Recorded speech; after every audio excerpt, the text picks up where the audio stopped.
Oi, oi, how we doing, everybody? Welcome back to another Let's Get Heavy interview. And tonight we have Sorrow, which I am very looking forward to. These are very good friends of mine. I've gotten to know them over the last few months since I've met them, and they are awesome dudes. You've just heard three of their tracks, The Light Behind My Eyes, God Killer, and Liars. All three are absolute bangers. You can check them out on Spotify, YouTube, all the other social media places where you can listen to your music. So go and check them out. Anapraxis, I know you've just seen that. I've just seen you that it slaps. Totally, please go and check them out. And that is not even the best because I've saved my personal favorite for after the interview. Let's get these guys on. Joining me is Simon, the vocalist.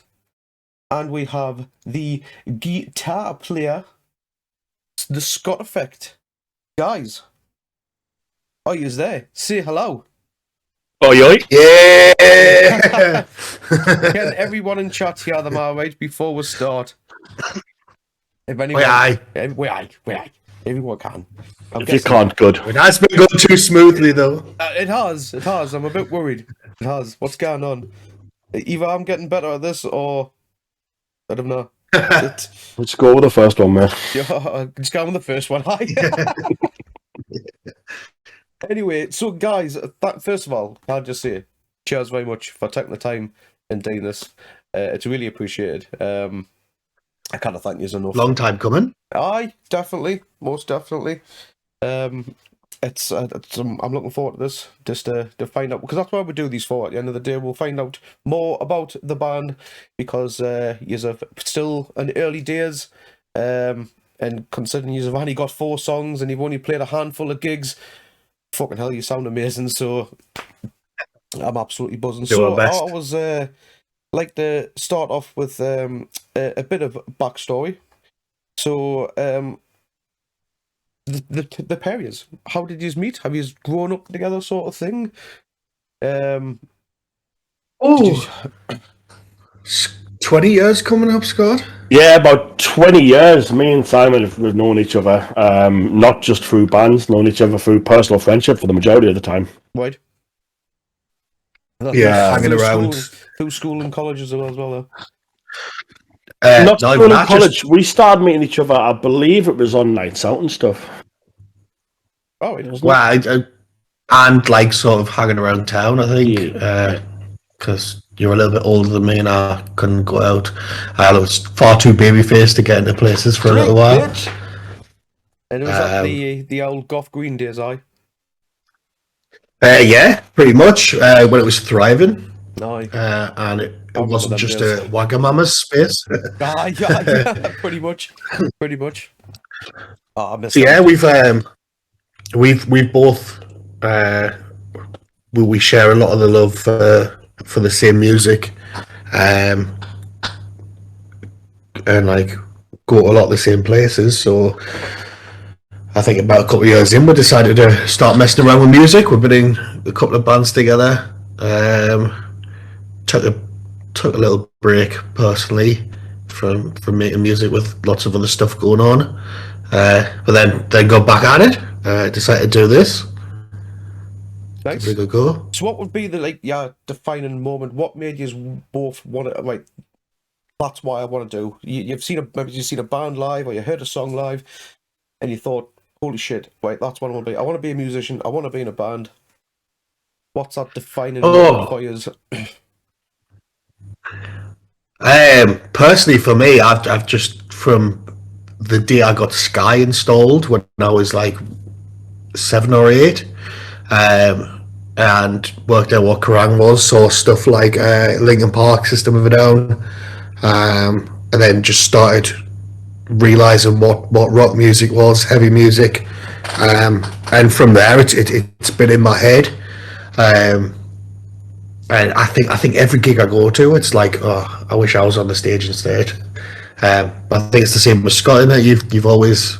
Yeah, for me, I mean, I started playing electric guitar in school, just because I was like Simon said, when I started finding music, like when I was My real rock addiction started in year 7 at school when I started listening to Slipknot, Linkin Park, Korn, things like that. Wanted to learn guitar, started learning bass, and wanting to be. I idolised Mark Hoppus from Blink-182, believe it or not, compared to the music we make. As I'm a massive pop punk kid back then. And it's just a case of, the same as what Simon says, going to my first show and just going, this is fantastic, I'd love to do that. And, the whole starting bands in school with friends and getting a feel of what music actually is, you don't take it with much seriousness. But once you start seeing other bands live, you kind of go, I want to do that. And you see like audience reactions, you see how people move, and you see people sing along to songs that you wrote, and you go, you know what, I want that to be me, and the passion just builds and builds from there. Nice. It's a hunger. Well, definitely, I couldn't agree more. And you guys are not just in a band; you're both DJs as well. Is that correct? Yeah. Yeah. Because Simon, if I'm correct, you DJ at Wise. Is that right? Well, I've been there since day one. I don't do it as often now. I take over a little room once a month called the Metal Maze, where I just get to play strictly metal, and it's really fun. But yeah, Rise is that's opened so many doorways for me because it's just such a good night. Yeah. Best. And yourself, Scott, you're DJing in like a little place in Sunderland. Sorry, Simon, I cut you off. My apologies. What are you saying, Simon? Oh, sorry. I was just going to say Rise is one of two of the best rock places in the northeast. The other being Renegade. Yeah, it does. Yeah, because it goes to Downloads Festival as well, doesn't it, Rise? It's been a couple of times. I think they've changed the format a little bit to let podcasts and stuff on, but it has done. Yeah. And did you go to Download Festival with it when it went, or? 1 year I did. Then the next year I give it a miss. But I think it was 2017 when I think it was System of a Down were on. Biffy Clyro for some reason. Oh, was that? Yeah. It was a pretty good year. That's another thing that fueled the wanting to do stuff in a band, because DJing in front of 7,000 people in the doghouse, that was certainly crazy, and made us want to do things like that a little bit more.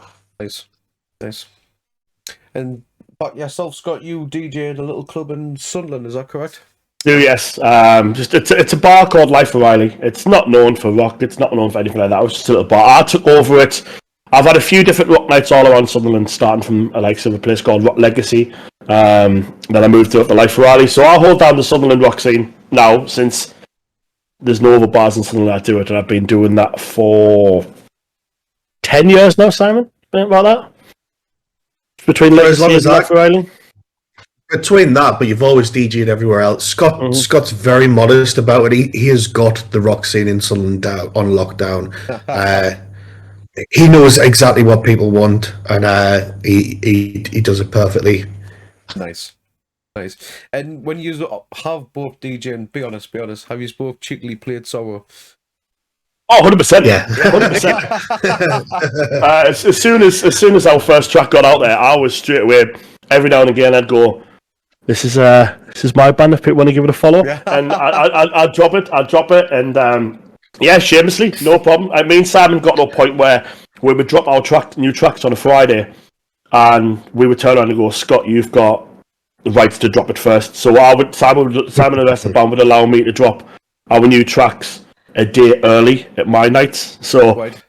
But it's getting to the point now where I've played Sorrow that much, I don't have to sneakily plug it anymore. We actually actively get people requesting it, which even better than. It's paid off me just being a shameless. I'm going to play my band because it's my band.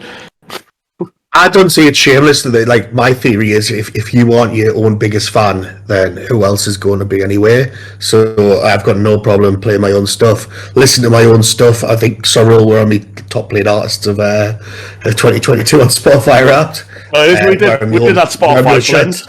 Nice. I mean, you got this new Spotify thing where you can Spotify blend, and it'll let you choose your friend, and it'll blend a playlist and make a custom playlist to you. And mine and Simon's top songs were all Sorrow. Oh. Absolutely love it.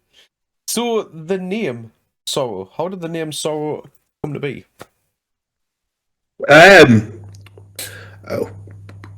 It's it's been going around for quite a while in my head. I think about the last time I really performed metal was 2013. I had a couple of years off, and then from there I started like working on this project and sort of getting the idea of what I wanted to do. It was originally going to be called No Greater Sorrow, because I just really liked that at the time. But as I progressively worked on it through the years, I just dropped it to just be Sorrow. I like names that are very to the point, and you remember them like Architects, Creeper. I'm trying to think, I can't even think of. Yeah, but they're some of my favorite bands, and I just like how to the point they are. It's a lot easier to remember because some bands I've got like 3 words and I get them mixed up and say the name wrong. I think the first time I ever heard "Bring Me the Horizon," like when I was a kid, I was calling them "Bring Me to the Horizon." Right. So it was originally, just before it became just Sorrow spelled properly, it's going to be Sorrow with 2 X's instead of O's, because I think for a little while that was popular. But I'm glad I ditched that. Pretty much. I think. And did especially with did you all like agree on the name sort of thing, or was it just kind of yourself, Simon? I'd been working on it with Clark, our guitarist, for a while, and then I just sort of pulled everyone in. I think it reflects, because when I started writing, I was really writing about things that I'd gone through, which can be quite to the bone at points. So I thought Sorrow, like, it reflects it, like the substance of the songs, but it's not all about being sad. Like, try and put like a hopeful spin on it. Like, it's not all doom and gloom. But yeah, it just sat well. Kind of like how you see the world, sort of thing. Yeah. Pretty much. I've gone through a lot of shit, and I know a lot of, like, the other lads. They've had their own stuff that we sort of share and write about. When I'm going to write a song, writing lyrics, I'll talk to the lads, be like, "Is there anything you want us to sort of put into the songs? Anything you want to convey?" Because I don't want to be writing all about I'm going to run out of trauma eventually. But never. I like the idea that if I'm putting stuff that they've gone through behind it, that they're going to feel the songs a little bit more, and it's going to bring something out of their performance as well. It does. I think when you've got songs that Simon are writing, and you'll send. There's so many times Simon's just sent over a bunch of lyrics, and we all read through them. And I think when it's talking about things that people have been through, the band's been through, it gives you that bit more emotion to be able to play it as well. So put a lot more of your feelings and emotions at how you play it to bring the song across. It just makes it all around a better song, in my opinion. Yeah. And if you guys are feeling it as well, then obviously that helps with the audience, because if they can see you're enjoying it, especially in playing what you're doing, then they're going to enjoy it just as much as well. So, no, absolutely awesome. Yeah, I think that's the main difference between what we're doing now and what we've done with bands in the past. I feel like when I was writing lyrics for our old bands, I was quite young and naive, so I was just sort of writing to what I thought would cater to other people and what they would enjoy. So there wasn't really much substance behind it. There was no, like, true emotion. So I think when you go to see a band or you listen to a band, you can really hear that in the songwriting. So this time, like when we started, I was just like, I'm writing these songs. If people don't like them, it's fine. I'm just writing them for me because I've got stuff that I want to just shout into my mic about. I think people really connect with that. Yeah. A lot of people have done, and a big shout outs to you as well for being honest with that sort of thing, because it's not easy. You both know yourselves, it's not easy to speak about these sort of problems. So again, anyone who does that, big shout, big love to you all. So how would you describe the music you typically create? Because I would kind of categorize yourselves as a beatdown metalcore style. Would you say that's correct, or would you have a different take on it? My idea behind it was like I'm a massive fan of like well, I love all types of music, but when it comes to metal, like I'm really big on like hardcore beatdown, like crossover thrash hardcore. But I also like just being a metal band as well. I think sometimes with hardcore, there's a lot of values to it that you know, people in that scene sort of keep quite sacred. And then some of the stuff that I'm going to write about probably isn't right for just strictly hardcore. So I think metalcore, like I don't mind what people put on it, because you know at the end of the day we're just writing the types of metal that we enjoy playing. But yeah, I think metalcore, hardcore, sort of that's the vibes we're going for. Nice. Yourself, Scott, have you got a different take on it, or would you agree with Simon? The way I described it to someone the other day is we're all a bunch of guys who probably having a midlife crisis, just wanting to get our point across. That's our music style, you know. When Simon first started, it was like he said, it was like a lot of like hardcore things and that. But as songs have progressed, we have had times when we stopped and went, you know what, this is something different. So yeah, no, I 100% agree with the whole like a metalcore hardcore kind of hybrid, really. Nice. So, as we just said earlier on, at the moment, you've only got a total of 4 songs, which are I Can't Sleep at Night, God Killer, The Light Behind My Eyes, and Liars. So, what has been the creative process behind these 4 songs? Inspirations? Could it be just, you know, fuck the world sort of thing? I know some... The first time it's a bit more detail about it. I Can't Sleep at Night was literally I got a tab put in front of me and told to learn it. That was the whole creative process for me. Really? That whole song was written before we decided to get the formation together. So it was kind of a taster for us, really. With getting it off the ground, I'd hummed and hawed about doing it for ages. Obviously, 4 years ago, me and my partner had a baby. And I didn't really have the time to sort of go to practice, write songs, sit down and do anything. But I sort of like lockdown came along. He grew up. I had a little bit more time. I started like looking into writing and recording my own music. And I worked with Clark a little bit on Can't Sleep at Night. But that's the song that I put that together. Pretty much me and Clark. And I sent that to the guys as like a demo, would be like, should we do this? And it was like a no-brainer for Scott and Dag. It came very easy.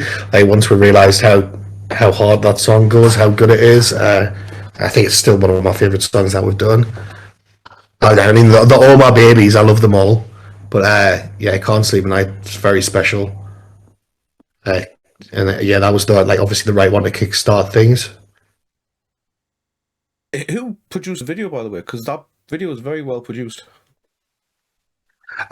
So there's a guy that came to Rise, called Tony Parks, and he did a couple of like interview stuff for Rise itself. He did a little documentary on Rise, and he said we just got chatting, and he was like, "Oh, I need to do a music video for my dissertation or whatever, like this uni work was." And I was like, "All right, we're up for it if you want. We've got a song ready," and just sort of snowballed from there. Created a concept, and then got it all together and managed to crack it out in a day. Nice. And do we know if he did well on his dissertation, out of curiosity, with the video? Did he hear back from him after? I actually don't know. I think he's still possibly still at uni, but he did enter into a film festival as well. I know, so it must have been pretty good. I feel pretty confident he's done well with it, because it is a cracking video, very well produced. So big shout to him. Yeah, it's great. There's a little bit of I look back at it a bit of a weird one. Is not like sort of portraying us as how we are as much. There was a concept of it. Obviously, the idea of it is the song is about my like sleep paralysis and stuff like that. And the idea behind the video was to sort of for the guys to look possessed. So a lot of the shots they're just sort of standing still, but that's how they were directed. So I think there could have been a lot more energy in it, but you know, it was our first one. We're a little bit nervous as well. Of course. You no one expects your first video to be perfect, but like I say, it's a cracking video, especially for your first one. So a bit more information on Godkiller. What's Godkiller about?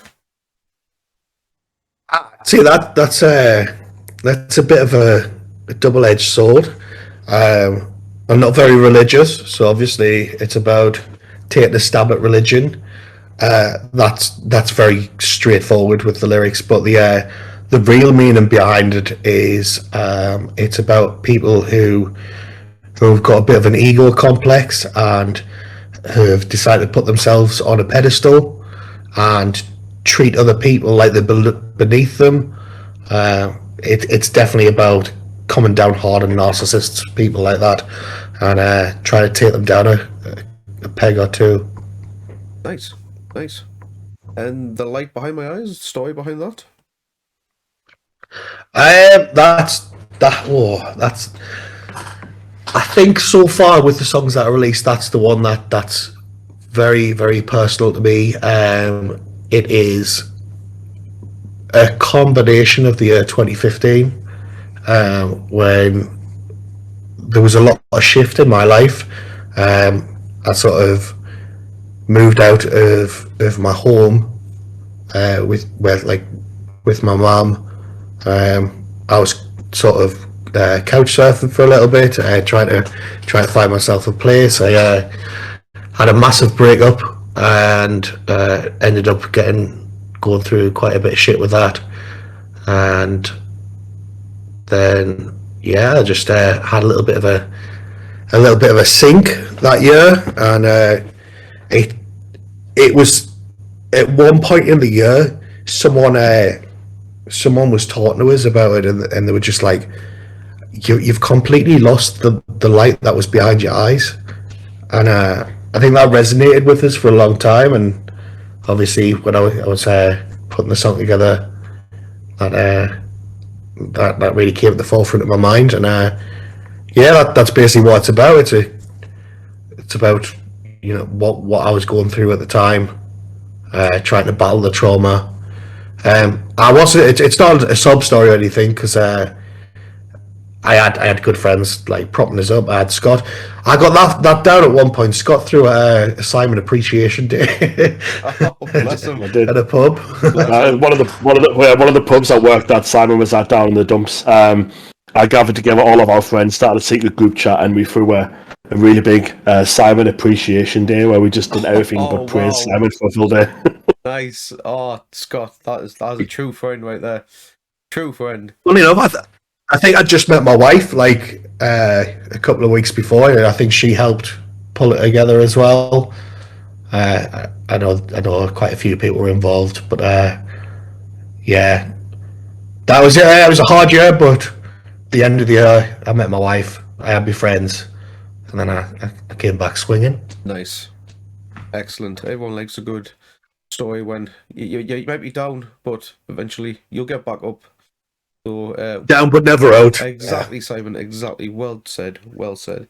So the lyrics to all the songs, is it yourself that's pretty much wrote them, Simon, or has Scott Clark and is it Chris? Have they also had any input in lyric wise? So I sit down, I write my lyrics out, and then when I go to record, I always make sure I've got Scott and Clark with us, or at least one of them. And then sort of when I'm demoing, they'll sort of feed different lines to me, or ways I can say things different. I've got this terrible thing of putting too many words in a sentence and trying to throw it all in. So they basically keep me right. And there's a lot of back and forth. I always say, is there anything I can change? And they're very always help. They always there's quite a few changes that they've put in on all the songs so far. Yes, when he's demoing, there's sometimes he can fit in. You know, he'll do a demo and he can fit in every single word that he does. But we also, me and Clark will turn around and go, "Are you sure you're going to be able to do that live? If you play it in front of play it live with someone, are you going to be able to hold all of them words into a next song, another song?" But yeah, it's what we do. It's where me and Clark are basically, when Simon's demoing and doing lyrics, are his thesaurus and just shorten these words for him. Right. No, that's straight up. Because, like I say, it's you're playing 4 or 5, songs, maybe sometimes even 6, depending on where you fit in. You've got to be able to maintain, haven't you? So, no, it's just as well you've got Simon. You've got Scott and Clark for that purpose. Definitely, the keeper's right. Because have you had to change many lyrics, Scott, or shorten much down in your time? Not as much. I'm not saying that we've rewrote whole songs for Simon, but there is, that's not as much, to be honest. I mean, even before demoing a lot of the lyrics, we've got our personal Discord where the band hang out. We've got our personal group chats, and lyrics will be shared in there. And there's times where we point out, this could be wrong, or this. I mean, I'm dyslexic myself, so I can't really correct grammatical errors that well, but. There's times when it's like, oh, you should maybe try this with this, or maybe put this verse a bit earlier or something like that, and that's how involved I am with lyrics. And has any of the other members, have they contributed to lyrics, or is it mainly just yourself, Simon? Yeah, it's mainly me. They just keep us right. Just keep you right, mainly. If there's anything as I said, I'd speak to Scott because he does backups and he's a better singer than me. So if there's any cleans coming up, I'll give them to him. So I'll make sure that he's happy with what it is. But yeah, I can be pretty stubborn sometimes, so I get set in my ways with what I want to say. But I'm a lot more open to criticism than I used to be. So it's just about keeping us right and making sure I can breathe at a gig. Yeah, that is definitely key. Definitely key. You need to learn how to breathe, because if you don't, then you'll possibly the gig will end sooner than it once will, it really. So yeah, we don't want a gig to end after one song. Unfortunately, that would be a pretty poor of us. So I believe he's working on an EP. Is that correct? Yes, that's right. Hoping for it to be released this year. Okay. Yeah, definitely working on it. We were hoping to sort of send it off by the start of the year, but when we started working on it, we're taking our time and we want to make sure it's right. So far, we've got I think it's the bones of 4 tracks done so far. Right. Whether them being 4, or you're going 5 with this. I think unless something comes up that we really need to add, it'll be 4, but there'll be a couple of sort of interludes, intros, that sort of thing.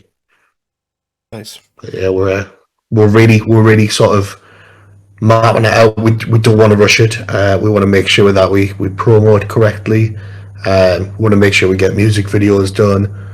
We want to get merch to go with it. That make sure everything's right, and then obviously we're gonna book an EP show. So we had that. A rough date of when that could be. I would say the second half of the year. Anything early is a bonus. But yeah, it's finally got its title. I can give you an exclusive. Let's give it the title. So the EP is going to be called Death, Defeat, and All I've Come to Be. Oh, nice. I like that name. I like it. And will it be, has it got as a concept, is it? Or is it just a...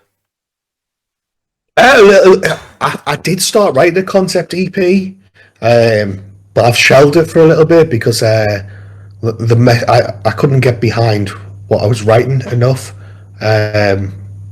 emotionally, and then in between when I started working on it, the idea of it probably is about September. A couple of other things have happened, in the time, and I've managed to crack out quite a few sets of lyrics about stuff that's happened since then. Um, there's a song I've just demoed, which is probably the hardest song I've had to work on. We recently lost a friend, and it's about that sort of experience. So that'll be coming. My condolences for that. Sorry about that. You hear that? It is very shit when we lose somebody. It is. But it's nice that you've paid tribute to him in a song. So big respect to that, and can't wait to hear the final product of the EP when it comes out.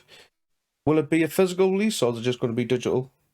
We're looking at doing it as hopefully a physical release on the CD. We were toying with the idea of maybe getting a limited run of vinyl done on it. Oh, if you get vinyl, I'm your dude for that. I'll be straight in for that for vinyl. Looking at vinyl, and as Simon stated before, looking at a merch line to go with it as well. I'll be straight. So you will be able to pick it up physical. First issue of vinyl, that'll be me. Get that bar boy signed as well. Stick it on me vinyl. Yeah, I think in the next room. I think if we do vinyl, it'll be a very limited run. I like the idea of limited stuff, like the Sorrow t-shirts, the one you're wearing. Like they're limited to 50. We're never going to print those again. There'll be something new every time. Yes. But yeah, we definitely like digipack CDs. But yeah, as a vinyl collector, I'd love to have the EP on vinyl as well. Anyone in chat, by the way, every so often you'll see the link tree post up in chat. You'll be able to get the merch from there, so go and check it out. I am wearing it right now. It is absolutely awesome. Yes, go and check it out. That reminds me, we actually need to get our merch store up and running. It's been sitting there for a while. Well, we've got a merch store up and running, but it's not live yet. But we once that goes along, the rest of the Sorrow Liars t-shirts will be on there. So I do apologise, and people then just DM the Scott Effect like what I had to do, and he'll send you. We're looking to get it up. I'll try and get it up this weekend. There's just a few finishing touches to do, but if anyone does want any, just DM the band. I'll be able to get set off it. There you go. There you go. DM the band on Instagram or Facebook or whatever social media is easiest for you. You can find it on that link tree. So with this EP coming out, have you got anyone collaborations with anybody? It's not something I've really thought of at the moment. I think with only 4 songs out. I think with this one, what we want to do is, collaborations is, like Simon said, something we haven't thought of.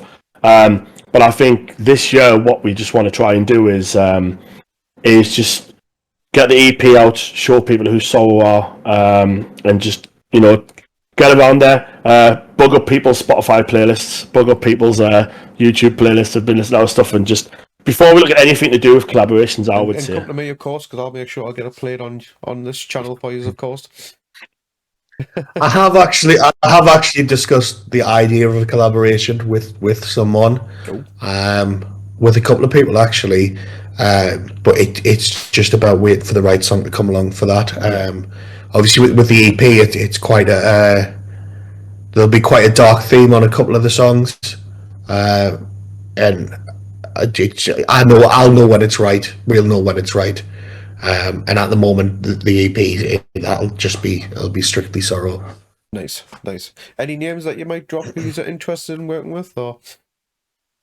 I've had a couple of conversations with Mr. Ryan Thurtle. Yeah, he's the man to go to. He's the man to go to. Everyone seems to want to work with Ryan, which he is the guy. The guy's supported us for a very long time. We've known him for a very long time, and obviously we've been around the same time as he was. He played in Mancueda with Sean. I used to be in a band with Sean as well. Nice. At one point, so yeah, there's a lot of love in this scene at the moment. So it feels right that at some point we'll do something together. Nice. He is a fantastic vocalist and an absolute sound guy. for Ryan. He is, yeah. Yourself, Scott? Anyone in particular you might want to, maybe someone different to what Simon says, or are you in agreement with Simon? I'm in agreement with Simon. I would really like to do something with our Ryan. Even if it's just him teddy bear rolling in the music video, I'm happy, to be fair. But no, I've never really thought of who we'd want to collab with, you know. But I think when we find the right time and the right people, that's something we will do. To think of down the line, then. Mm-hmm. And to be fair, like Simon says, our scene at the minute is absolutely insane. There's so many talented vocalists, bands, etc. Unreal. If Alex from Malev or Will Ramos from Lorna Shaw's available, they can hit me up. There we go. If this ever reaches them, that's the dream. This is so awesome, the future. I mean, I did actually. I bumped into Alex from Malev at when I was in Malta for the Bring Me Festival last year, and I was like, I did do that thing where I went, our band really bigly influencing me. If you give us a listen, we're called Sorrow. He kind of just like he said, "Oh well, right, whether he does or not would be awesome." But wonder if he ever did. You think he would? I think he would. He would come across as that guy that he would do that. He would listen to it. I think he would, but I think at Malta he might have been partying too hard. Maybe. It was in the morning. He was, but like yeah. I mean, my biggest goal was to try and sneak up to some of the DJs and be like, "Put this on, I dare you." And did it get played or not? No. I did speak to John Mahan from Kerrang Radio, and spoke to him about it. And he said he had actually listened to the track and enjoyed it. But we had a thing ages ago where who was it? Who sent it over to Dan Carter?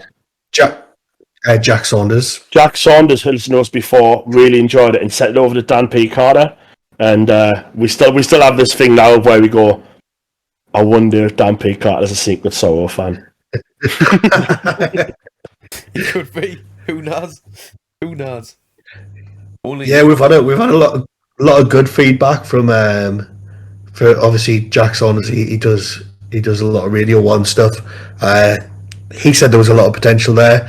I don't know if anyone remembers Scuzz, but there was a guy on there who was called Bees. Yes. He's checked it out as well. He said we should be supporting Hatebreed, but nice. Still waiting for that call from Jimmy Jester. But that was a big compliment from him because he's well known in the music biz. So I think I follow him as well on Twitch as well. So now he's a big name for that. That's brilliant. And to be fair, mate, like everything that I've heard so far, I've seen you live once. Going to see you again live this Sunday, by the way. Little Buildings in Newcastle, which I'm very much looking forward to. Out there? It's going to be definitely we're at. Going to be a cracking gig. But I've got to thank Zombie Girl because she introduced me to you guys, and the minute as I heard I Can't Sleep at Night, I was just, what the fuck is this? This is amazing. Yeah, I remember you sliding about the DMs and going, where the hell have you been? This is absolutely amazing. So moving on, if you could open any show for past or present, who would it be? Past and present, who would you like to open for? Ooh. Oh my god, so many bands. There is. Oh my god. I'd love to play, like, currently, I'd love to play it on the same bill as obviously Malevolence. Someone like Not Loose, Get the Shot. Those are three big influences for me. I think collectively, like Metallica, Slipknot, like they come in as background influences at least. And yourself, Scott? Malev, Bring Me. Let's just go big guns. Let's open for Lorna Shaw. Let's do it, man. Come on, let's just get the calls in. But yeah, no, like the likes of like Malev and stuff like that, I'd love to be on the same bill as someone like Malev. I'm a massive Malev fan, and like I said, highly inspire us. So yeah, I'd love to share a stage with them. Nice. Did you see he was trying out for Metal to the Masters this year, by the way? No, we've actually decided not to do any sort of Battle of the Bands events. Partially because me, Scott, and Clark, we're like in our 30s now. Our drummer's not far behind us, and we just feel like we don't mind giving that opportunity to other bands to battle it out and get that exposure. I'm far too competitive as well, and I might fall out with the other bands if I'm competing against them. No, I would love to play those festivals. Maybe one day, but it's. I think with the Battle of the Bands as well, there's a lot of the dates are set in stone. We might not be able to like have commitments that'll let us play them. There's a lot of factors that come into it.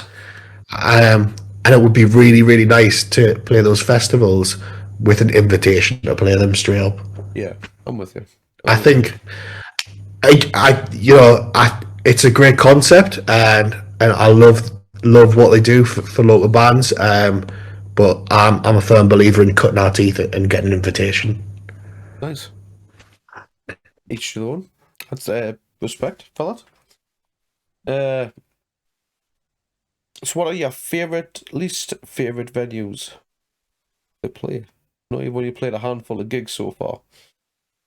I think of every venue we played so far, we've enjoyed playing there. Downcast was a lot of fun. I had a lot of fun with everybody there. The lineup was amazing. Sound guy, brilliant. And the only little bit of problem we've had with anything we've done live is we kind of got a little bit stuffed with our sound on our debut show that we did with Harbinger at Bobbick's. Right. We feel like we didn't get as much attention off engineering as we did. But part of that venue was a lovely little venue, but that's the only problem I'd say that we've had with it. Worst venue I played would have been upstairs in the Globe with a band a long time ago that I nearly shut down the venue for jumping through the floor. Okay, that needs a bit more explanation, Scott. So before we were all together in Sorrow, me and Simon were in a previous band. We were called Make No Mistake. And we were playing just a little all day in the Globe in Newcastle. And, Make No Mistake was a metalcore band. And we were talking about mosh pits and stuff upstairs. And the venue owner was, oh yeah, no, this floor is really secure. Like, you can have mosh pits. I try to jump up and down. Honestly, it's fine. I proceeded to jump up and down and put my foot through the floor. And then you got the venue closed down. So the welcome for that bit of safety. I think the venue's changed since then. I think it's had a little bit done up. I think for me, worst venue I've ever played is I had a lot of love for playing there a lot of the time, but the Borough in Sunderland, the stage was literally made out of like crates. There was a hole at the back of it as well. There was a hole at the back of it. I love the place. Like a proper local place to go and drink, but God, I was so dingy. The carpet was sticky. So that's good for mosh pits when everyone's pulling their legs up to try and move around. And it was so small as well. You think that's... well, I've never been to the Borough yet, I'll be honest with you, for that gig, but you think that's small, you haven't been in the little buildings yet? Oh, no, I'm really excited to play there because I've heard so much about it. It's a sweat box. Yeah. It is a sweat box. So it's going to be fun. I know you like your leather jacket, you'll not need that for sure. That is not coming on Sunday. I was just about to say that would, if that was there, it'll last one song. If that, you'll probably take it off halfway through the first song because it is literally a sweat box. Fantastic. Well, that was just on a Downcast because for some reason someone booked a gig on a Saturday in December. Who did that? And I wonder, Sean. Name dropped. Look at that. I wasn't going to name drop, but hey, look at that. No, it was a class day. It was amazing. I look forward to playing there in the summer. Yes. Maybe one day. Hopefully. When it's warm. Yes. Yeah, it would be really nice to play that in the summer, Sean. Yeah, no, that Downcast was good. I'd imagine there's somewhere it's even better. Definitely. I love that little venue. Absolutely amazing. And that Downcast gig on the 3rd was 3rd of December was just something else. I do like it. I was sure the chat just said it only rained a little. By the time we'd finished playing, I was set. Our drummer's leg was soaking. Stripping down his back. Oh, tasty. Bless. So obviously, Yeah. apart from the Little Buildings show that we know about on Sunday, any other shows upcoming? Not yet. Nothing's booked. If anyone wants to ask us to play some, I'm sure we'll try and accommodate it.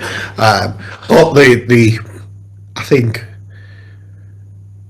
the EP show that'll be coming at some point in the year. That'll probably be a hometown show in Sunderland. Right. Because we're from Sunderland and we've not played a show there yet. A couple of places, but there's a proper nice venue called Independent. They do a lot for local music. They're a good local venue, and they're starting to bring in a lot of good gigs, like the last couple of years. So yeah, it'll probably be there, and we might play we might play Renegade at some point for Scott, because they like to get bands in as well. Nice. If we do that one, it'll be free show. Cool. And it'll come accommodated with Rock Renegade make sure you itself. choose a date that is I'm off, so I can attend, please. That one will be a Thursday. That one will be a Thursday. I know that much. Right. Thursday. Yeah. Right. Anyways, I only get I get 2 Thursdays off in 3 weeks' water, so just make sure you choose the right one. I'll open my diary and take you to accommodation, mate. Yeah. Get in. I love it.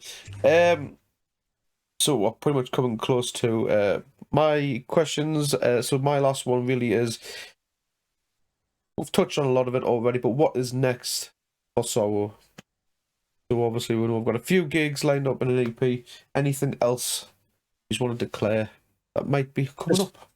Just this year, all I want to do with Sorrow myself, I think Simon's probably in agreement, is to just get some more exposure for Sorrow there, get some more shows under our belt, get this EP finished, music videos and stuff planned, and just see 2023, as you've been calling it, the year of Sorrow, Yes. the year when people find out who we are and what we're capable of. Yes. That's I've been very forthcoming with it. Obviously, when I started, I said to the lads, I was like, look, I've been in bands. I've been in a lot of bands over the years. When it comes to making heavy music, this is my last go at it. So if it falls on its arse, we tried. But otherwise, we take it as it comes. And I'll just keep writing until I've got nothing to write about anymore. I'm pretty sure all the lads will do the same.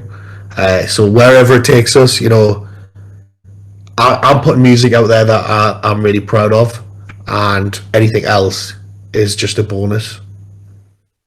Nice. Love it. Absolutely love it. So yeah, we've come pretty much to the end of my questions for you, and I always like to take a few questions from any of the lovely viewers. So anyone in chat would like to ask Sorrow a question? And while we'll wait for the people to type, I'll have a quick one for you. Do you prefer a physical, or should I say, do you prefer an album or singles?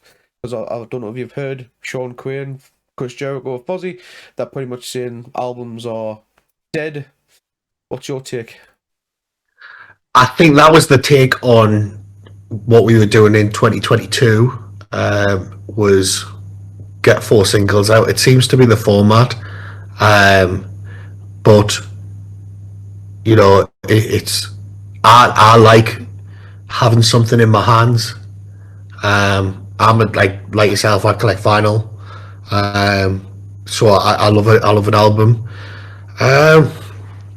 but yeah, it's a bit of a different one. I think with the EP, we might end up doing a video for every song. Right. I would like to, because everything I've wrote so far you know, it's hard to pick what's going to be the first single. So to do one for each, and I think it's a lot easier with an EP because you've got that freedom to do that. But I don't know, albums will go on forever. It's just you know, I think a lot of stuff at the minute with you know, you've got stuff like TikTok, and there's a bit of a low attention span on maybe bands that you don't follow religiously. So to get new fans, you've got to do that. You've got to keep something like snappy that people are going to listen to and then move on from. So I see where they're coming from, but ultimately albums, they'll be around forever for me. Nice one. So we've got a couple of questions dropped in now. So we'll go first with Joey Lowe. What is your main goal for 2023? A lot more exposure for the band, the EP, and a lot more exposure, I'd say. Yeah, it's about getting it in front of people and you know, play as many gigs as we can and you know, try and get gigs around the country a little bit, see what we can fit in, and then obviously try and get the EP in front of the right people as well. That's one of the processes of releasing it, is seeing if we can, you know, if we can get some airtime on like smaller radio stations. I know BBC Radio 1, they've got an Introducing Rock that they do after Dan P. Carter's show. It'd be cool to get it up on there. But yeah, just get as many outlets as possible. Reach out and then to, see what comes up. I don't know if you've heard of them, Primordial Radio. Reach out to Primordial Radio because they've got a huge back following. They can get your stuff out for you. You kind of set, really, do you know what I mean? So yeah, reach out to Primordial Radio on Twitter or Instagram. I'll check them out. Yeah, absolutely fantastic. Got another question for yourself, Scott. Will Scott show his top lip? I'll give you a bit of backstory to it as well. It's a channel point redemption when I used to be streaming.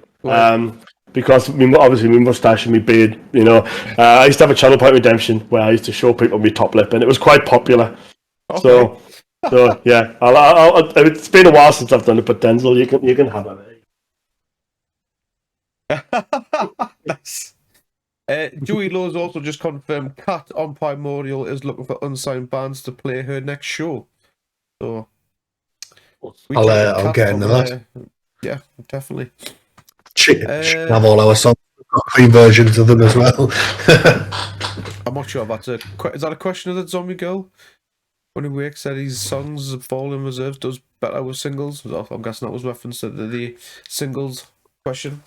Yeah, Ronnie Radke, they seem to just do singles now.